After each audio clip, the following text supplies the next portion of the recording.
This morning we're going to talk about applique, and I'm going to show you how to make this cute little wall hanging in probably an hour, hour and a half.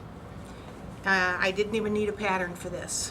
All I did was cut out my petals in different fabrics and arrange them as I thought was pleasing to me, and stitch them down using a couple of applique stitches.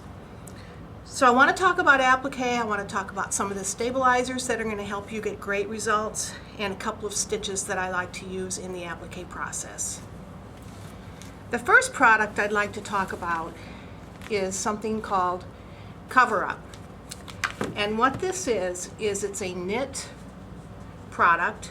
It's a stretchy knit product, and it has a fusible substance on the back. And what you do is you turn your fabric over, you lay this on the fabric, and you fuse it down with an iron. When you fuse with an iron, you lay it down for 10 seconds and move to the next spot until the entire piece is fused. You don't iron, you press. So this is called Coverup, and it comes in a roll 12 inches by 5 yards. I carry it in black and also in white. I buy my interfacings, my stabilizers, directly from the mill, so I get the same products that you can buy under brand names, but they're much less expensive. So the Coverup is available in black and white. If you prefer to buy a brand label, the Floriani Dreamweave is a fantastic product, and this is basically the same product, a knit with a fusible backing. They also sell Dreamweave Ultra, which is a woven product with a fusible backing as well. I don't think it's available in black, however. So the first thing we do is we back our fabric with the Dreamweave, and I cut out a square 13 by 13 inches. I cut my squares a little bit larger than I need to so that I can trim and true at the end and add my borders. Again, this is the finished product that we're going for. We start with our square of linen or cotton, and we back it with the Coverup or Dreamweave. Now we're ready to make our applique pieces, and the product I use for that is called two-sided fusible. This is a great product. It's a paper product. On one side it has a fusible substance. You fuse that onto your fabric with an iron. Same way, you press, you don't iron. And then on the other side is a sticky, tacky back. So you can cut the piece out and you can lay it on your fabric, and it's not going to shift or slide, and it's going to allow you to reposition. So you're going to cut out your applique shape. I just cut out a little petal shape, and you lay it on the fabric, on the two-sided applique, after you've backed it with the fabric, and you trace, and then you cut out your petal using your regular scissors. And I cut all my pieces out ahead of time, and I put them in baggies based on color, shape, what have you. So I have my green ones in my green baggie, I have my fuchsia ones in my fuchsia baggie, and then my batik multicolored in that baggie. Once you get everything separated, you can kind of design your design in your head, or you can draw it on a piece of paper if you'd like. I kind of work everything out of my head. That's just how my brain works. And you're going to peel off the paper like so, and you're going to lay your pieces down in the arrangement that you find pleasing. So you just peel your paper away. Sometimes you can score it with your fingernail, or you can use a pin to separate it. You'll get pretty good at it. So you'll peel that away, and again, like I said, you can reposition these any way you want. And then you're going to add your fuchsia, and you're going to continue to lay those around, and poof, like magic, here you go. So we have all of our leaves, all of our shapes pinned down or laid down with our sticky back. And again, you can just reposition that if you'd like. And then the next thing we're going to do is stitch down our center circle. To stitch down the center circle, I use a regular satin stitch, which is a zigzag stitch.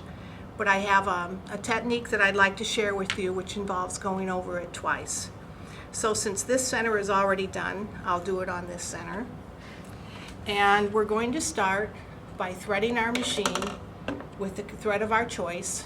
I like the Floriani spools. I like the machine embroidery thread. I prefer a tri-lobal polyester because it's strong and it's also color fast. And I'm going to place this spool on the machine and thread my machine up.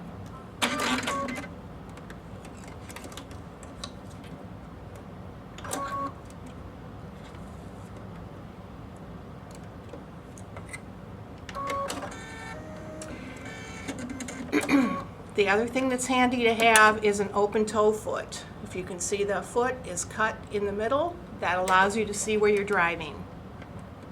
So we're going to place our open toe foot on.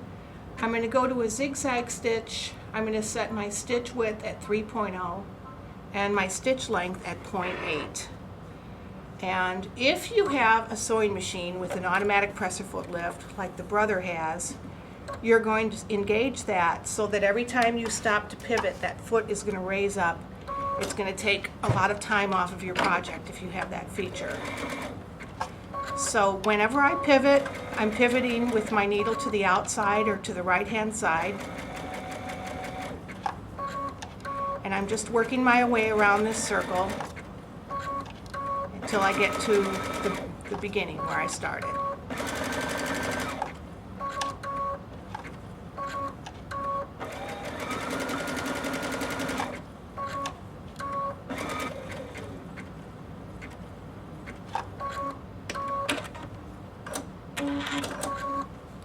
Gone around my circle the first time, and again I have a stitch length of 0.8 and I have a stitch width of 3 millimeters, 3.0.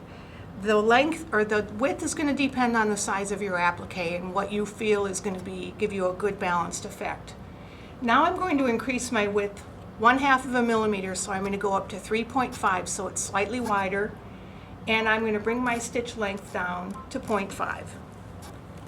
And I'm going to go around this again.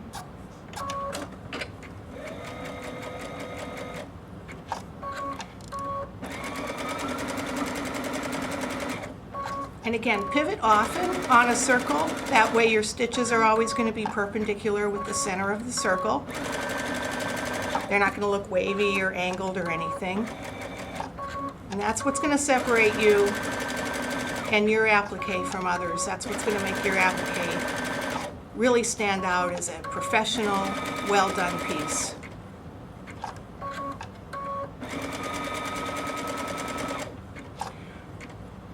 Rule of thumb in satin stitch applique is when you're doing an outside curve, you stop with your needle to the outside to pivot.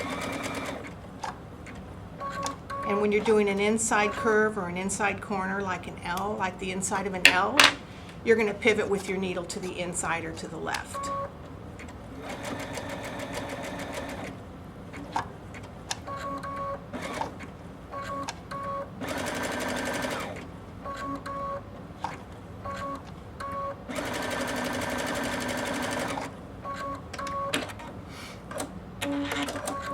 And I've got a beautiful satin stitched circle in the center on here. Okay? Now what I'm going to do is go to my petals, and I'm going to use a stitch that I call a pin stitch.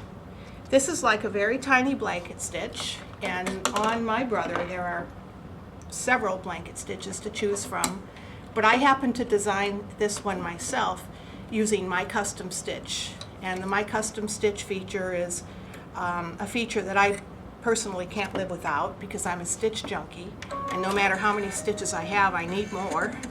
And my custom stitch fills that need because if I have a stitch in my mind that I want to create, I can create it right on my machine. That feature and that lesson is going to be in another video on YouTube, so just look for it. It'll be called My Custom Stitch. One thing I forgot to mention about this Coverup stabilizer and interfacing, it's wonderful for t-shirt quilts. It's 12 inches wide, so it's just the right size. And you cut this out and put this on the back of the t-shirt after you've cut your t-shirt square, and it really holds it in shape and makes it easy to control your fabric when you're making your t-shirt quilts. And t-shirt quilts are a lot of fun to make. Great graduation gifts and great wedding or great Christmas gifts for your nieces and nephews and grandchildren. Okay, now I'm going to do my petals. Since I already did my inside petals here, it's magic, it's TV. I did my inside petals. Now I'm going to do my blanket stitch petals, my fuchsia colored petals.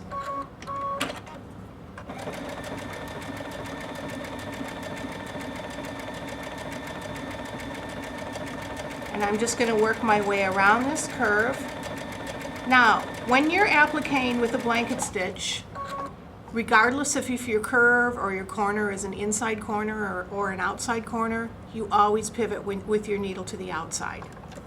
I know it's a crazy rule, but once you start doing this on your own, it'll make sense to you why we have it set that way.